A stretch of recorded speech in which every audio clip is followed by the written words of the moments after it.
দেখো চান তো হয়ে গেছে, আর ওখানে শ্যাম্পু করেছি, ভেবেছিলাম করবো না। আর এটা আগেই কেউ খারাপ মন্তব্য করার আগে আমি বলে দিচ্ছি, এটা হচ্ছে আমার মায়ের শাড়ি, ব্যবহার করা শাড়ি। তোয়ালে আমি ব্যবহার করেছি, অনেক ভালো ভালো তোয়ালে ব্যবহার করেছি, গামছা ব্যবহার করেছি, কিন্তু at the end of the day সব শেষে গিয়ে আমরা এটাকে বেস্ট হয়ে গেছে, কারণ এর থেকে নরম আর কিছু হতে পারে না।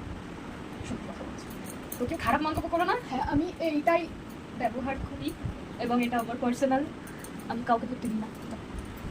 আমি হাত মুছি, আমি মুখ মুছি, আমি চুল মুছি, এটা একদম আমার আমার।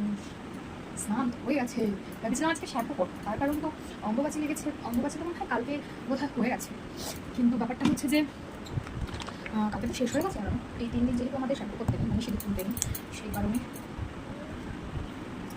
শ্যাম্পু করা হয়নি। চুলটা প্রচণ্ড রাফ হয়ে গেছে, তাও ভেবেছিলাম যে আজকে দিনটা কালকে করবো। কালকে আবার বৃহস্পতিবার, মানে মানলে যে কত নিয়ম মানা যায়। সোমবারে হবে না, মঙ্গলবারে হবে না, বুধবারে হবে না, কত নিয়ম। আমার মা যখন আমাকে বলবে যে স্বামীর জন্মবারে সিঁদুর তুলতে নেই, ঠিক আছে, সেটা হবে রবিবার। আবার শুক্রবার বিয়ের দিনের সিঁদুর তুলতে নেই, প্রচুর নিয়ম। কোনো দূরে কোথাও যাওয়ার দিন সিঁদুর তুলতে নেই, সাথে শ্যাম্পু করতে নেই। মানে আমি রেসপেক্ট দিয়েই বলছি, মানলে অনেক নিয়মই মানা যায়, না মানলে অনেক নিয়মই ছাড়া যায়, তাই না? যাই হোক, আজকে আমি করতাম না, তার জন্য আমি চুলে তেলও দিইনি, কিন্তু স্নান করতে গিয়ে দেখলাম চুলটা এতটাই রাফ হয়েছে যে শ্যাম্পুটা না করলেই না, মানে শ্যাম্পু না করলে আমার চুলের একদম জঘন্য অবস্থা হয়ে গেছে। আমি তেল দিয়েই শ্যাম্পু করার চেষ্টা করি, নারকেল তেল বা যে তেলটা ব্যবহার করি সেটা মেখেই আমি চেষ্টা করি যে ইয়ে করার, শ্যাম্পু করার, তাতে করে কি চুলের ব্যালেন্সটা ঠিকঠাক থাকবে। নাহলে আমি তো এমনি তেল ঝুড়ি পরে মাথা থেকে, মুখ থেকে, হচ্ছে ব্যাপার।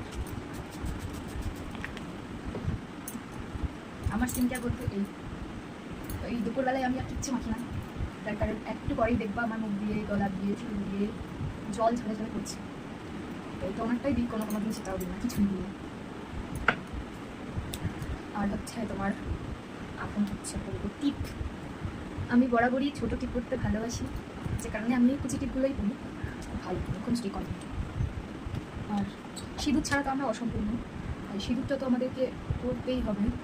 আজকে আমার ইয়েটা ঠিক হয়নি আর কি,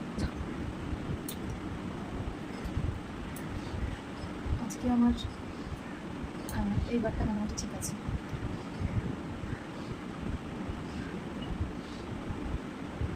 যারা সিঁদুর করতে ভালোবাসে তাদেরকে সিঁদুর ছাড়া যে মানে নিজেরাই তাদের মুখটা দেখতে পারে। আমি অন্তত আমি মানে সিঁদুর ছাড়া নিজেকে দেখতে পারি না, আমার খুব খারাপ লাগে সিঁদুর ছাড়া। আমি হেপাটাইটিস ব্যাপারে বলতে বলছি, তো এই হচ্ছে ব্যাপার। এবার যাবো হচ্ছে পুজো করতে, তো পুজোটা আগে করে নিই, পুজোটা করে নিয়ে তেল আবার তোমাদের সঙ্গে দেখা হচ্ছে, কারণ সব কিছু দেখাতে গেলে আমি ঠান্ডা হয়ে যাবে। আর চুলটা এরকমই রেখে দেবো, খাওয়া দাওয়া করে তারপরে তো চলো আগে পুজো দিয়ে নিই, তারপরে দেখা হচ্ছে।